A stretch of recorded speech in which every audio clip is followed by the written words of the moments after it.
Tomar decisiones para nuestra billetera tiene que considerar qué está pasando en general en la economía.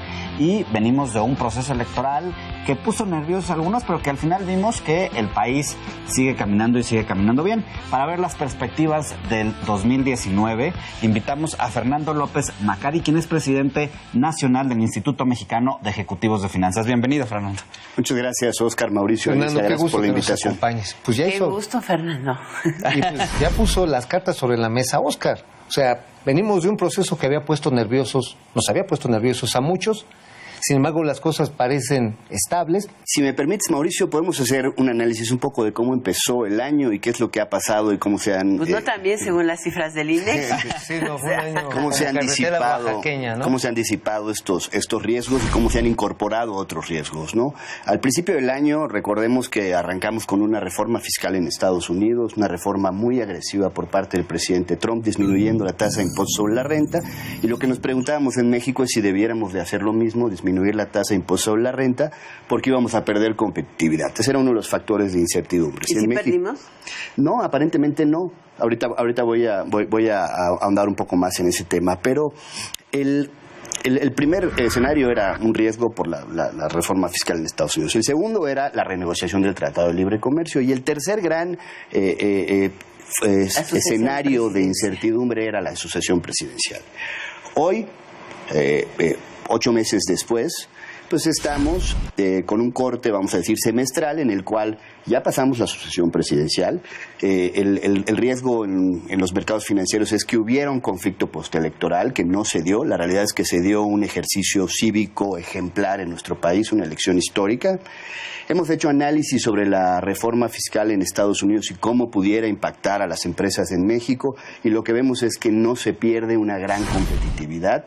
Lo que vemos es que hay impuestos estatales en Estados Unidos asociados a los impuestos federales, y esto sumados, comparados con la tasa efectiva de impuesto sobre la renta en México, pues está a niveles competitivos. Y por último, lo que nos queda es... nos asustamos por nada. Pues a ver, no nos asustamos. Pero no nada más era un tema de impuestos en ese momento, también de la posibilidad, sobre todo por el retorno de dividendos que atraía esta reforma, que pudieran retirar importantes sumas de inversión extranjera directa o ya no ser canalizadas a proyectos mexicanos. Y creo que más bien, si hay una forma de detener ese flujo, tú me lo dirás mejor, o se ha detenido el flujo de inversión extranjera, pero no por la reforma fiscal, sino por otros factores. En particular el Tratado de Libre Comercio, creo. Cuéntanos esto. Sin duda. A ver, la tasa de impuesto sobre la renta es una de las decisiones que toma una empresa transnacional para decidir invertir o no en un país. Pero no es la más importante.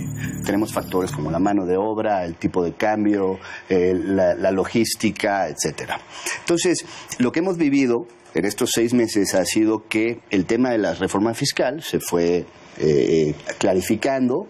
El tema de las elecciones se dio de una manera contundente, inobjetable y ejemplar. Fernando, ¿cuáles son de estos riesgos que se están incorporando? Y quiero preguntar si específicamente están estos temas que parecen bastante silvestres, tropicales, pero que están en la agenda ciudadana. La inseguridad, que si la detención del Betito, la violencia callejera, el asalto en carreteras. El Estado de Derecho. El problema del deterioro de la seguridad pública y Estado de Derecho vienen si están incorporados en esta ecuación, en esta matriz de riesgos. Desde luego que están incorporados. Déjame platicarte un poco. Pero ya desde hace un buen tiempo. Sí, pero ha ido en... Y déjame platicarte un poco. En el IMEF, con los 17 comités técnicos nacionales que nosotros tenemos, hicimos un trabajo desde enero de integrar una agenda de propuestas en los candidatos en ese entonces y ahora al nuevo gobierno, ¿no? Y lo que hicimos fue hacer un análisis y decir, bueno, México crece a tasas del 2%, crece en el promedio de lo que crecen los países de la OCDE, pero ¿qué es lo que está pasando en México que no crece a mayores tasas? Porque hay países que están creciendo a tasas del 4%, del 3%, del 5%. ¿Por qué México no logra romper la barrera? La pregunta. Parece que nada más comemos frijoles y tortillas. Esa fue la pregunta que nos hicimos nosotros en el Consejo Técnico del IMEF, y nos pusimos los 17 comités técnicos a analizar y a definir por qué. Y lo que encontramos es que existen en la economía mexicana inhibidores del crecimiento, inhibidores del desarrollo. El primero de ellos, la falta de una reforma fiscal que no solamente incentive las inversiones, pero que también incluya o agregue mayores contribuyentes a la base. O sea, que paguemos impuestos más personas. Pero hoy tenemos la base de contribuyentes más grande que hemos tenido en México, casi 60 millones de contribuyentes inscritos en la base del impuesto sobre la renta. El problema fundamental es que de esos 60 millones de contribuyentes, 40 no contribuyen. Pues, entonces, para acabar pero volvemos al mismo tema. 40 no contribuyen porque una muy buena parte, el 30% está en informalidad, y otra muy buena parte pues es pobre de pobres. Y recordemos que la reforma fiscal del 2014 fue altamente exitosa en materia recaudatoria. Esa es la realidad. Gracias a esa reforma fiscal, en México logramos disminuir la dependencia de los ingresos petroleros y entonces con los ingresos tributarios pudimos hacer frente a nuestros evitar gastos. la recesión, porque Imagínate. En otro momento una caída de los ingresos que tuvimos nos hubiera llevado a la recesión. Correcto. El segundo gran inhibidor que nosotros identificamos es la falta de incorporación de tecnologías de vanguardia a nuestros procesos en las empresas. Por ejemplo, déjame ponerte un ejemplo. En Estados Unidos, los periodos de crecimiento, de expansión económica, típicamente duraban 5 años. ¿Okay? Hoy estamos entrando al 9º año de expansión económica en Estados Unidos. ¿Okay? La pregunta que se hacen todos los investigadores económicos Pero con Clinton también tardaste 10 años, una década impresionante. Justamente lo que estábamos analizando nosotros es que cuál era la razón que hacía que el periodo de expansión de 5 años creciera a 9. Y justamente la tecnología era la respuesta. Las empresas americanas han invertido ¿qué nivel grandes... de productividad e inteligencia tienen, no? Sí, y entonces esto ha hecho que los ciclos de expansión económica sean mayores. Cualquier servicio de entrega hoy por Internet, que esté domiciliado en Estados Unidos, te resuelve todo en el momento en que le das el clic. La eficiencia... Lo que acaban de decir, ¿no? Que crean su agencia de seguridad nacional satelital. Sí. O sea, su visión hacia satélite y hacia el mundo. Y aquí le invertimos 80 millones de pesos a la agencia satelital mexicana. Pero ni siquiera hacemos investigación satelital, contratamos toda la tecnología. O sea, eso es lo que dice. Claro. Nosotros tenemos que cambiar eso. El tercer gran inhibidor del crecimiento económico en nuestro país es la falta de una mano de obra calificada, capacitada, que nos permita pasar del hecho en México al creado en México, al diseñado en México, al programado en México. ¿Okay? Wow, del hecho en México al creado. Esa está buenaza, ¿eh? El cuarto gran inhibidor del crecimiento en nuestro país, de acuerdo a nuestro análisis, es el combate a la corrupción.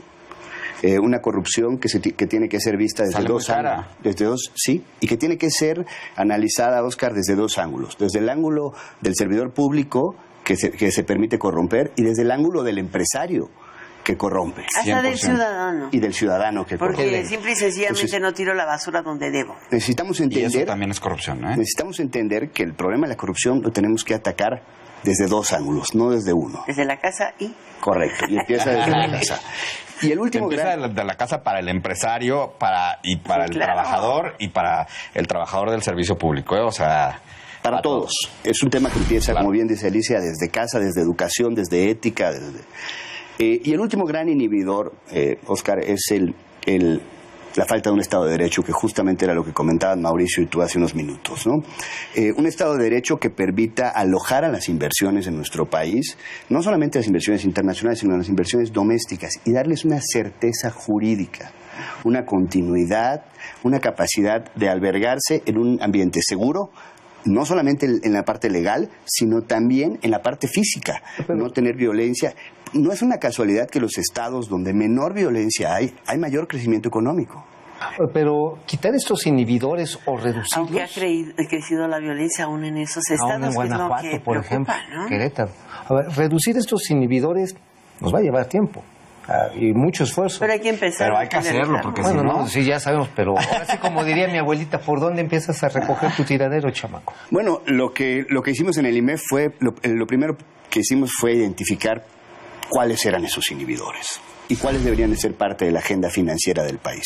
Y lo que hemos estado haciendo desde entonces es comunicar en cada uno de los nichos que tenemos con nuestras empresas, con nuestros afiliados. Hemos ido a todas las secretarías que tienen que ver con el gabinete económico a entregar esta agenda de estos inhibidores del crecimiento y a trabajar en pro de políticas y mesas de trabajo que permitan crear las herramientas para combatir estos inhibidores y entonces no volverlos cambiarlos de ser unos inhibidores a ser unos impulsadores. Hemos tenido un año errático en materia de inflación y con una política monetaria restrictiva, tasas altas, 2 veces incremento, un entorno internacional extraño porque al mismo tiempo el capital está buscando irse a Estados Unidos pensando en que va a subir pronto la tasa.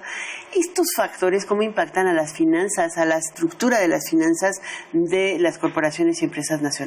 Pues lo que hemos visto es que la inflación del 7% ha ido bajando a niveles del 4%. Nosotros esperamos cerrar... del 5%. Nosotros esperamos... De 4.8 pegando el 5%. Sí, Del 4 para el 5. Nosotros esperamos que vaya cerrando, que cierre el año a niveles de 4.15 y 4.20%. Pero todavía lejos del objetivo... Del Banco Central, que es del 3%. ¿Cuál? De 3 a 4, ¿no?